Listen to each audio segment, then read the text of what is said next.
Hello दोस्तों, नमस्कार। देखिए, संधि के तीन भेद हैं।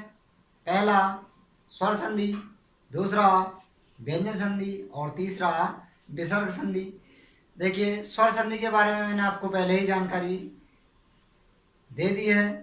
देखिए, स्वर संधि के पांच भेद थे: दीर्घ, गुण, वृद्धि, यण और अयादि।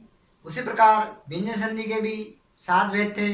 और अब तीसरा नंबर आता है विसर्ग संधि का। संधि का तीसरा भेद देखिए, विसर्ग संधि है। परिभाषा विसर्ग संधि की: विसर्ग के बाद स्वर या व्यंजन आने से विसर्ग में जो विकार होता है उसे हम विसर्ग संधि कहते हैं। परिभाषा एक बार फिर से बोलता हूँ: विसर्ग के बाद स्वर या व्यंजन आने से विसर्ग में जो विकार बोलते परिवर्तन होता है उसे हम विसर्ग संधि कहते हैं। देखिए, विसर्ग संधि के भी सात भेद हैं। नंबर पहला विसर्ग का ओ हो जाना, दूसरा होता है विसर्ग का रौलंत हो जाना, तीसरा होता है विसर्ग का शब्द वाला सवालंत हो जाना, और चौथा नियम विसर्ग का पेट कटा सवालंत हो जाना, और पांचवा नियम विसर्ग का सीता वाला सवालंत हो जाना, और छठा नियम है विसर्ग का लोभ हो जाना, और सातवां नियम है विसर्ग में कोई परिवर्तन ना होना। तो इसी माध्यम में हम पहला नियम पढ़ेंगे। देखिए, विसर्ग का ओ हो जाना।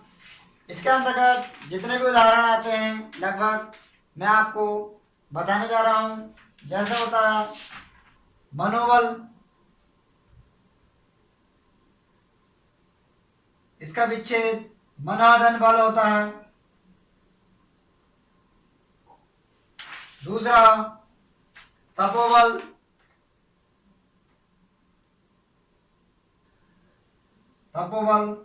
तपाधन बल। अगला तपोभूमि,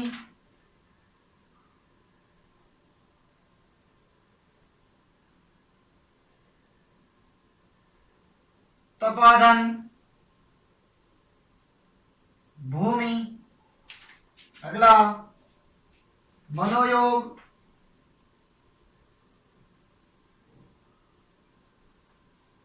मनाधन योग, मनः धन योग। अगला अधोगति, अधोगति।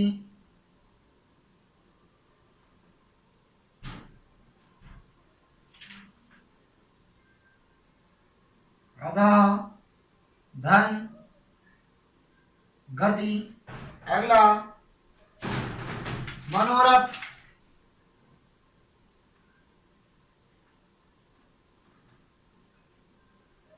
मनाधन रथ।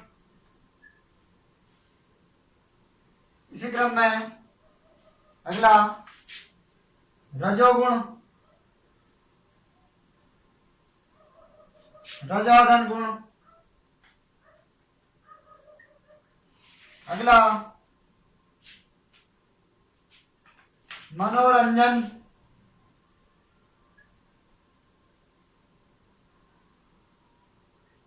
मनः धन रंजन।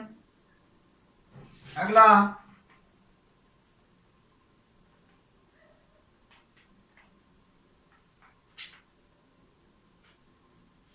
यशोदा,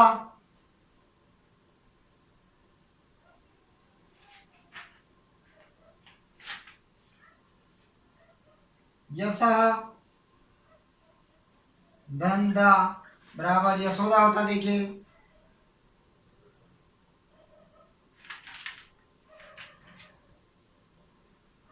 अगला अधोभाग,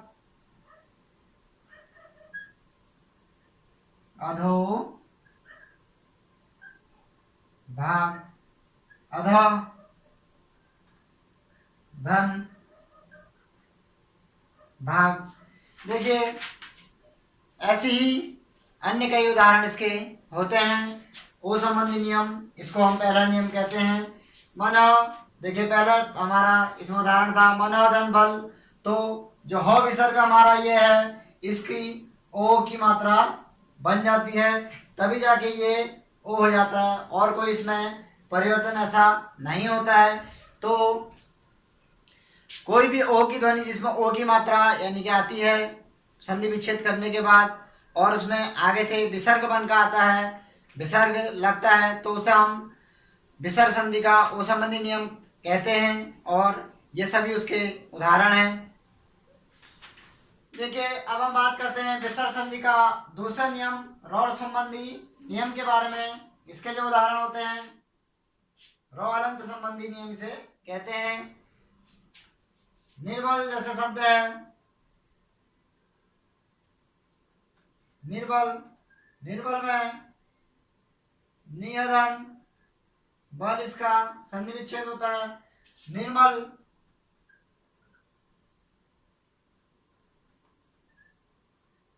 नियधन मल, निर्मल।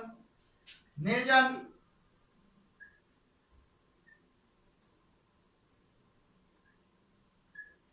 नियधन जन। अगला दुर्गुण,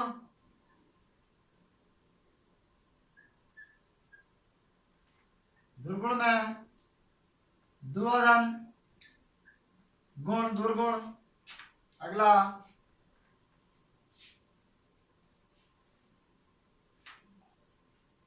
निर्यात,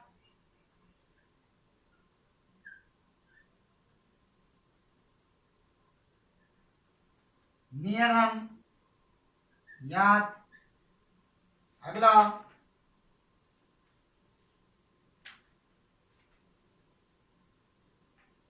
दुराशा,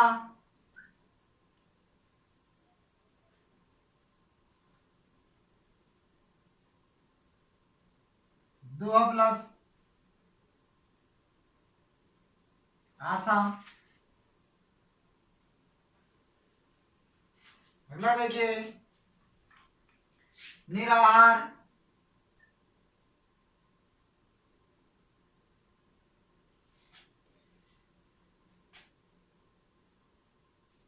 निह प्लस आहार, निह धन आहार। अगला दुराचार,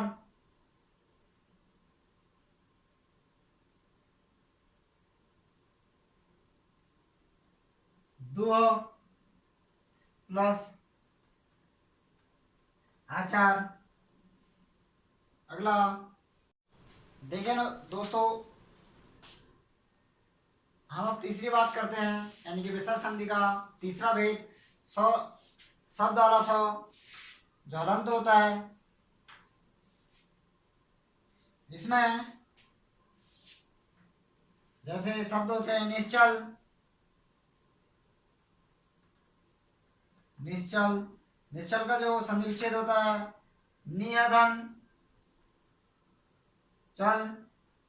अगला निश्चय,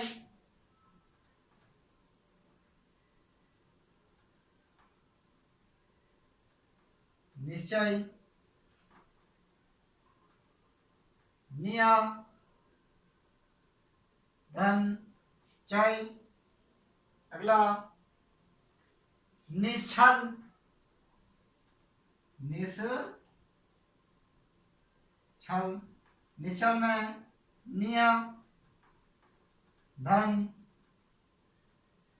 छल। अगला निश्चिंत,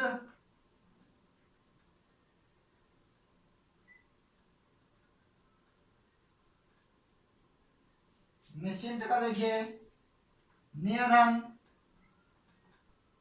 नियधन चिंत। अगला दुशासन,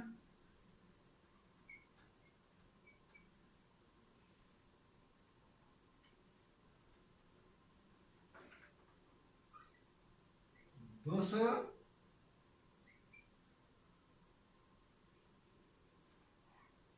शासन, इसका दुह प्लस शासन। अगला दुष्चरित्र,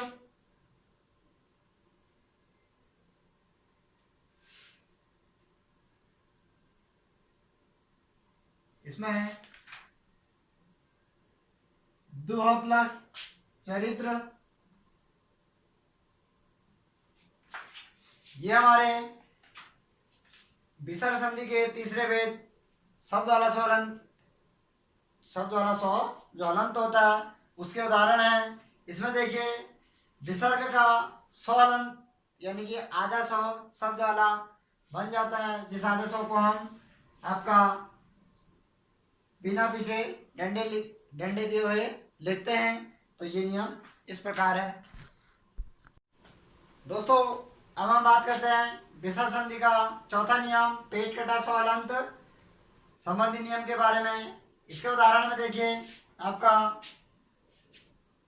निष्कपट,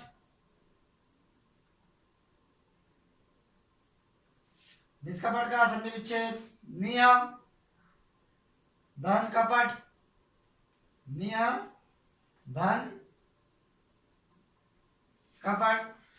अगला शब्द निष्फल, निष्फल, निष्फल का संधि विच्छेद होता है नियधन फल। अगला निष्पाप, निष्पाप, निष्पास का जो संधि विच्छेद होता है वो होता है नियधन पाप। अगला बहिष्कार,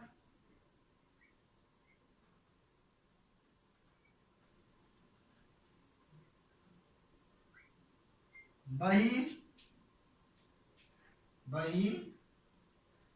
धन कार। अगला निष्ठुर,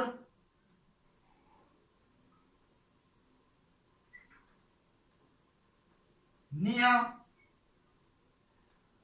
धन ठुर, निष्ठुर होता है। अगला धनुष्टकार, धनुष टंकार, इसका विच्छेद धनुधन टंकार। तो ये हमारे विसर्ग का चौथा नियम यानी कि पेट कटा सौ हलन संबंधी नियम के बारे में के उदाहरण ये है। अगली अब हम बात करते हैं, अब हम बात करते देखिए विसर्ग संधि का पांचवा नियम यानी कि विसर्ग का सीधा वाला स्वलंत हो यानी सीधा वाला स्वलंत हो जाने वाले नियम के बारे में। इसमें देखिए इसका अंतर्गत जो उदाहरण होते हैं वो जैसे नमस्ते, नमः, धन ते बराबर नमस्ते होता है। मनस्ताप, इसका मन धन ताप। अगला दुस्तर, दुआ धन तर बराबर दुस्तर। अगला निस्तेज,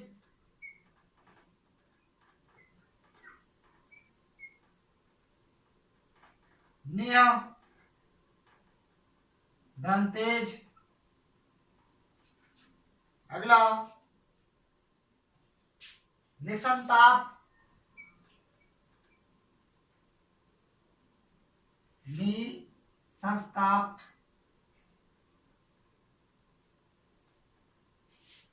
निय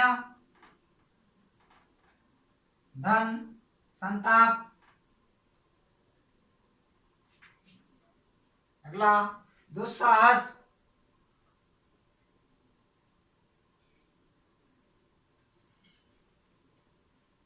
दुस्साहस, दुस्साहस का जो संधि विच्छेद होता है वो दुहा प्लस साहस। देखिए ये हमारे विसर्ग के यानी कि सीता वाला स्वहलंत और सीता वाला हलन संबंधी नियम के उदाहरण होते हैं, जिसमें आपका विसर्ग का सीता वाला स्वहलंत हो जाता है। जैसे नमस्ते है, नमस्ते में ह विसर्ग आया, उसका आधा सौ बन जाता है। इसी प्रकार अन्य भी उदाहरण ऐसे ही हैं। देखिए इसी क्रम में हम विसर्ग संधि के छठा नियम यानी कि विसर्ग का लोप हो जाने वाले नियम के बारे में पढ़ेंगे। इसके जो हमारे उदाहरण हैं जैसे निरोग, निह, धन, रोग बराबर निरोग होता है। अगला नीरस,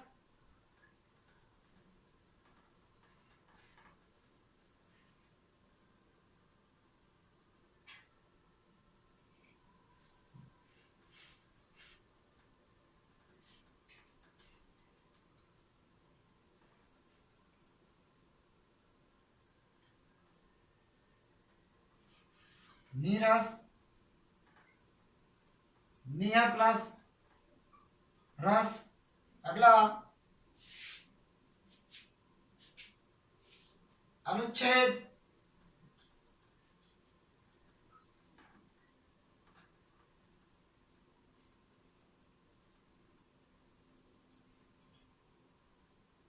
अनुह प्लस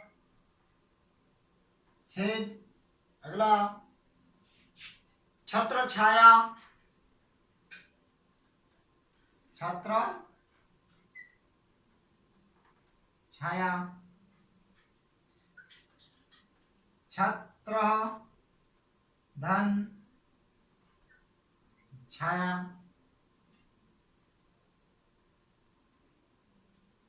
अतएव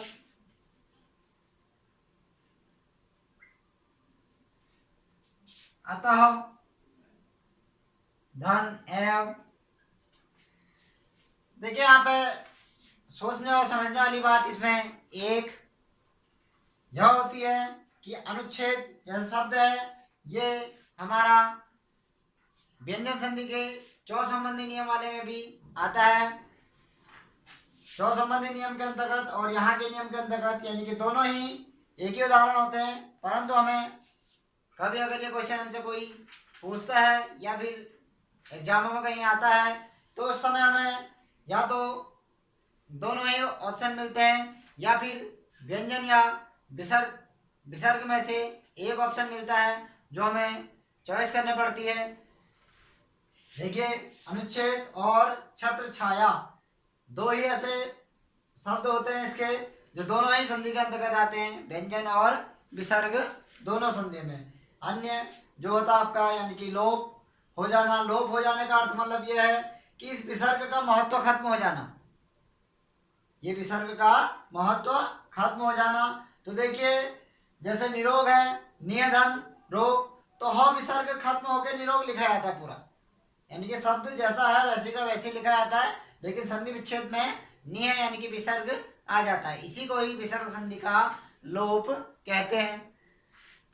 अब हम विसर्ग संधि का अंतिम यानी कि सातवां नियम देखिए, विसर्ग में कोई परिवर्तन न होने वाला नियम को पढ़ेंगे जो विसर्ग संधि का अंतिम नियम कहलाता है। जैसे प्रातः, इसके उदाहरण जो इस प्रकार होते हैं, प्रातः काल, प्रातः काल, तो इसका जो विच्छेद है प्रातः धन काल होता है, यानी कि विसर्ग में कोई परिवर्तन न होना, जैसे यहाँ था वैसे ही मैंने प्लस करके पीछे लिख दिया। अगला अंतःकरण, अंतःकरण,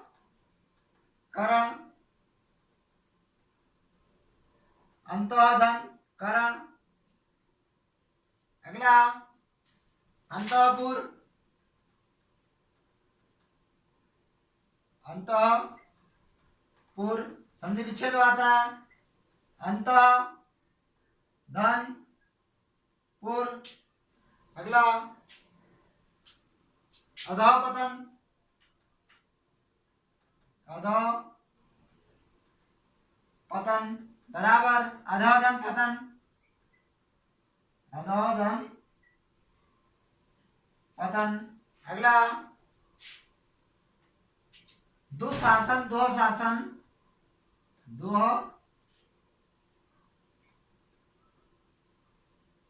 शासन, दुह प्लस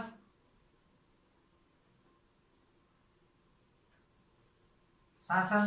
देखिए दुशासन एक ऐसा शब्द है जिसे हम दो तरीकों से लिखते हैं, यानी कि एक इसका रूप दुशासन भी होता है,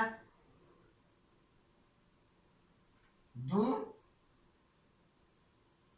इसका एक रूप दुशासन भी होता है, जो हमारा पेट कटा सवाल अंत संबंधी नियम के अंतर्गत भी आ जाता है। अगला इसका एक उदाहरण और है निसंदेह। निसंदेह का संधि विच्छेद देखिए, नियदन संदेह। तो ये हमारी बात थी विसर्ग संधि के 7 नियमों के बारे में। देखिए दोस्तों, मैं आशा करता हूं कि मेरे द्वारा पढ़ाई गई जो संधि थी वो आपको संभवतः समझ में आई होगी और आपको निश्चित ही इसका कहीं ना कहीं लाभ अवश्य मिलेगा। ऐसे ही मेरा साथ बनाए रखें। देखिए मैं आने वाले समय में आपको हिंदी के जितने भी हमारे अध्याय हैं उन सभी के बारे में ऐसी जानकारी देता रहूँगा।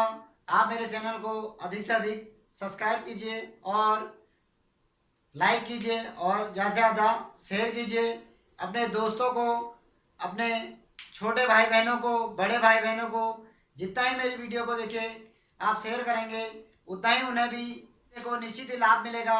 और आने वाले आगे समय में संधि के बारे में, जैसे मेरे पहला ही वीडियो संधि के बारे में थी, तीनों संधियों के बारे में मैंने वीडियो बना के आपको फेसबुक, व्हाट्सएप, अन्य किसी भी माध्यम से दी।